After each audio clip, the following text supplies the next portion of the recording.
सखीजान अॼु घोटकी में मुंहिंजो जेको आहे विज़िट थी ख़्याल जी त माना मोटरसाइकिलनि जो एॾो अज़ाब वधी वियो आहे। हर इस्पताल जे अॻूं हर दुकान जे अॻूं मोटरसाइकिल जूं कतारां लॻियूं पयूं। हाणे ईअं त कोन्हे त मां असुलु को पेन खणी करे सॼनि जी असुलु ॻणत कयां, पर मतिलबु आज़ार आहे। इंतिज़ामिया जेका आहे बिल्कुलु गुम लॻी पई आहे।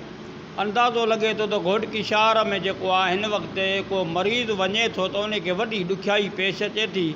हाणे खां पोइ न को ॿुधण वारो आहे, न को ॻाल्हाइण वारो आहे, न को सिस्टम आहे। अलाए छा थी वियो आहे। घोटकी त सही, हाणे पैरिस जी सिका लाहे थी। घोटकी खे हक़ीक़त में हिन वक़्तु सखीजान जेका आहे न संभार करण जी ज़रूरत आहे। जेकॾहिं संभार हूंदी त घोटकी जा माना जेके नी हिकिड़ा इदारा अहिड़ा नी जेके माना बैंकूं बि आहिनि, उन्हनि जे अॻां बि गाॾियूं तमामु जाम थी। पर उते त हाणे उन्हनि जो कमु आहे, वञिणो आहे। पर रोड ते गाॾी जेका बीहे थी तमामु ग़लति बीहे थी। रोड ते गाॾी, रोड हमेशह साफ़ु रखिणो आहे। असांजो